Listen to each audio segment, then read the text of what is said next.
राधे राधे राधे राधे। जय सतगुरु महाराज की जय।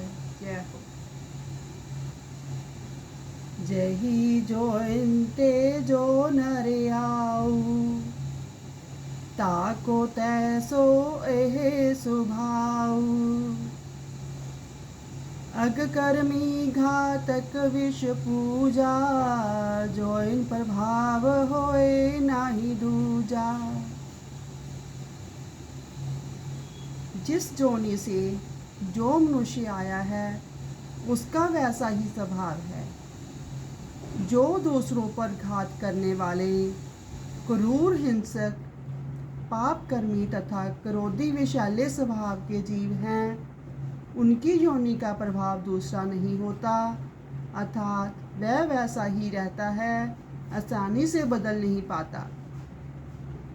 विशेष सर्व योनियों में श्रेष्ठ मनुष्य जन्म पाकर भी जो लोग सत्य, क्षमा, शील, दया, संतोष, विचार एवं विवेक आदि सद्गुण धारण नहीं करते तथा सेवा, सत्संग, भक्ति एवं दान, उपकार आदि परमार्थ कर्म नहीं करते, पतियुक्त मांस मद खाते पीते हैं, आचार विचार आहार विहार से भ्रष्ट हैं, सर्वथा क्रोध एवं ईर्ष्यावश हिंसा करते हैं, दूसरों को गाली गलौज मारपीट करते हुए बहुत प्रकार से दुख देते हैं और छल कपट, चोरी, व्यभिचार तथा झूठ आदि अनेकानेक पाप कर्म करते रहते हैं, उन्हें मनुष्य की श्रेणी में कैसे रखा जा सकता है। निस्संदेह उन पर अधम पशु योनि के स्वभाव की ही अमिट छाप है।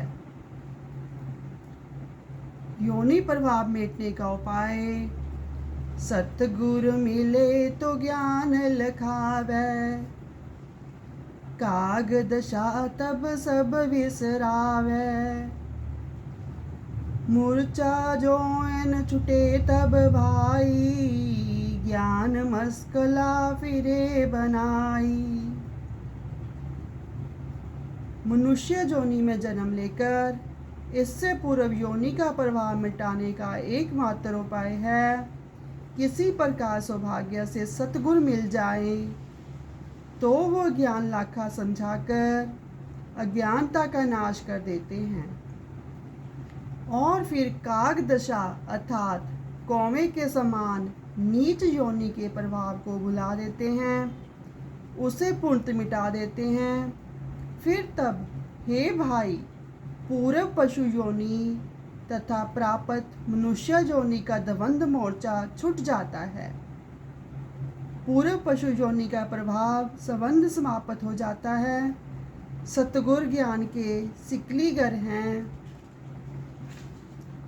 जो अपने शरणागत शिष्य की को ज्ञान की ज्वाला में तपाकर एवं युक्ति में घिस पीट कर सत्य ज्ञान उपदेश अनुसार बना लेते हैं और निरंतर साधना अभ्यास से उसके जन्म पर पड़े पूर्व योनि के कुसंस्कारों को मिटा देते हैं।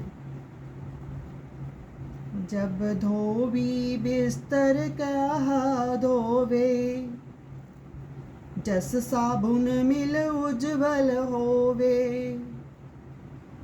थोर मैल कर बिस्तर भाई, थोड़े परिश्रम मैल नसाई, निपट मलिन जे बस्तर आही, ता कह अधिक अधिक श्रम चाही।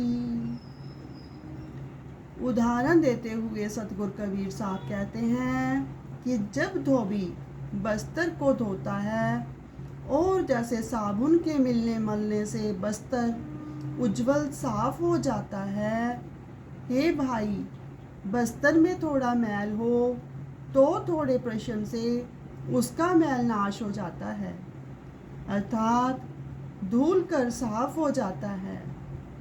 परंतु जो वस्त्र पूरा मैल से भरा हो तो उसे धोने में, साफ करने में अधिक से अधिक श्रम की आवश्यकता पड़ती है। जैसे मैल वस्त्र कर भाऊ, ऐसे जीवन केर सुभाऊ। कोई कोई जो अंकुर होई, सवलप ज्ञान सुगई बलोई। जैसे मैले वस्त्र का हाल होता है, ऐसे ही जीवों का स्वभाव होता है। कोई कोई जीव जो अंकुरी होता है, अर्थात जैसे अनुकूल वातावरण मिलने पर उत्तम बीज अंकुरित होकर बाहर आ जाता है, वैसे वह अंकुरी जीव सतगुरु के थोड़े ज्ञान को ही निर्णय विचार कर शीघ्र ग्रहण कर लेता है। उसे सतगुरु ज्ञान का संकेत मात्र प्राप्त है। अधिक ज्ञान कथने या वगारने की उसके लिए आवश्यकता नहीं, वह सच्चा ज्ञान अधिकारी होता है। बोल मेरे सतगुरु महाराज की जय। जय जय राधे।